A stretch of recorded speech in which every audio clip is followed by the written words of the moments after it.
Nous le savons, les filtres automatiques d'Excel permettent d'isoler des informations selon leur couleur, valeur numérique ou textuelle entre autres. Mais ce qui paraît plus improbable, c'est qu'il est possible de filtrer des enregistrements selon des attributs spécifiques de cellules. Dans l'exemple finalisé illustré à l'écran, nous ne conservons l'affichage que les lignes formatées en gras car considérées comme importantes. On atteste le saut dans les numérotations sur les en-têtes de ligne à gauche de la feuille. Et nous le verrons, d'autres possibilités détournées sont envisageables grâce à cette nouvelle astuce Excel. Et pourtant, les filtres automatiques que nous exploitons bien ici ne permettent pas ces prouesses à l'origine. Pour la mise en place de cette nouvelle astuce, nous suggérons d'appuyer notre étude sur un classeur, celui-ci, existant donc et offrant une riche source de données, celle-ci, avec ses subtilités de mise en forme. Et comme toujours, ce classeur est offert au téléchargement depuis le site bombage.fr. Nous découvrons donc cette base de données d'articles vestimentaires à la vente. Quelques enregistrements apparaissent effectivement en gras, ils sont jugés importants et nous l'avons annoncé. Nous aimerions les isoler. Sur la droite de ce tableau, plus précisément en colonne G, vous notez la présence d'une colonne vide. Par le biais d'une ruse, elle doit servir à identifier chaque ligne en gras sur la hauteur du tableau. C'est sur ces résultats que nous pourrons engager un filtre permettant de les dissocier des autres. Il existe une fonction Excel très confidentielle. Elle se nomme lire.cellule. Il s'agit d'une fonction de macro XL4. C'est d'ailleurs la raison de l'extension XLSM de ce classeur pour pouvoir la gérer. Elle livre des informations sur les propriétés ou attributs des cellules, mais elle n'est pas disponible dans la bibliothèque d'Excel. En conséquence, elle n'est pas autorisée dans un usage conventionnel sur les cellules de la feuille. Mais nous pouvons l'exploiter dans une plage nommée, et c'est là que l'astuce réside essentiellement. Pour cela, un protocole bien strict doit être respecté. Nous allons créer un nom qui va consister en une formule, et cette formule doit analyser la première référence, puis les suivantes tour à tour par le jeu de la réplication. Nous pourrions choisir aussi bien le premier nom ou le premier prix. Donc, avant de construire ce nom qui va pointer sur cette cellule, nous devons commencer par sélectionner cette cellule. En l'occurrence, ici, il s'agit de B4. Ensuite, en haut de la fenêtre Excel, je vous invite à cliquer sur l'onglet Formule pour activer son ruban. Et dans la section non définie de ce ruban, nous allons cliquer sur le bouton Gestionnaire de noms. Et dans la boîte de dialogue qui suit, nous cliquons sur le bouton Nouveau tout simplement pour créer un nouveau nom. Il s'agit justement et précisément de le définir, ce nom, avec un intitulé tant qu'à faire suffisamment explicite et facile à réutiliser. Je vous propose, par exemple, cellule gras avec un G majuscule. Puis, dans la zone fait référence à, nous devons construire sa syntaxe commençant par le symbole égal et comme nous le disions donc, exploitant cette fonction confidentielle lire cellule suivie d'une parenthèse ouvrante pour accueillir ces arguments. Ils sont au nombre de 2. Le premier est une indication numérique. Nous allons lui fournir le numéro 20. C'est avec ce numéro que cette fonction lire cellule va tester si la cellule que nous allons lui mentionner en deuxième paramètre est en gras ou non. Si le test est concluant, elle répondra par le booléen vrai et puis par le booléen faux le cas échéant.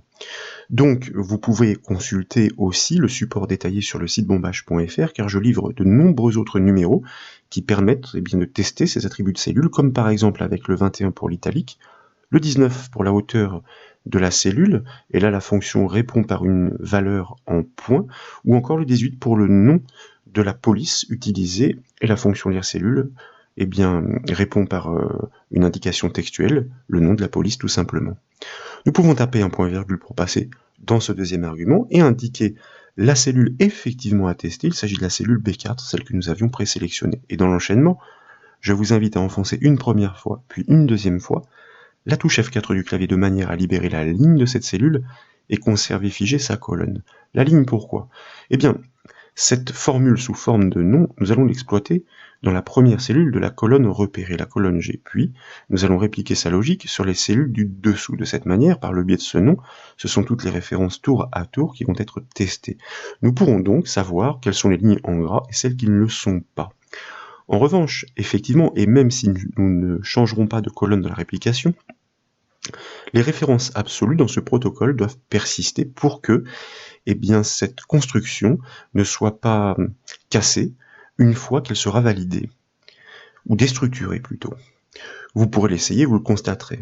Nous pouvons fermer la parenthèse de notre fonction lire.cellule et désormais, je vous propose de la valider en cliquant sur le bouton OK et de retour sur la première boîte de dialogue, nous allons la fermer en cliquant sur le bouton Fermer. Désormais, il s'agit d'exploiter cette construction. Je vous propose donc de sélectionner la cellule G4, de taper le symbole égal pour initier la syntaxe de la formule. En guise de syntaxe, il s'agit d'appeler ce nom par son nom. Et comme vous le savez, il s'agit de cellules gras reconnues et proposées par Excel. Nous pouvons donc directement le valider. Et là, je vous propose de valider aussi la formule par le raccourci clavier CTRL-Entrée, car comme vous le savez, ainsi, nous conservons la cellule du résultat active pour l'exploiter dans l'enchaînement. Mais tout d'abord, remarquez que la première sentence tombe et avec le booléen faux, la fonction lire cellule confirme que la première ligne n'est pas en gras. Désormais, nous pouvons double-cliquer sur la poignée du résultat pour répliquer ou propager cette logique sur la hauteur du tableau, et vous pouvez le constater, chaque ligne en gras est effectivement sanctionnée par la mention vraie. Le plus dur est fait désormais.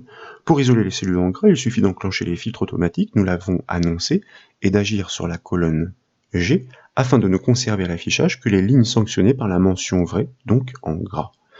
Je vous propose tout d'abord de cliquer dans n'importe quelle cellule du tableau, par exemple B4 ou comme moi ici C5, afin de le désigner. Puis, en haut de la fenêtre Excel, nous allons cliquer sur l'onglet Données afin d'activer son ruban, et dans la section Trier et filtrer de ce ruban, nous allons cliquer sur le bouton Filtrer. Je me trompais, c'est pas trier, mais bien filtrer.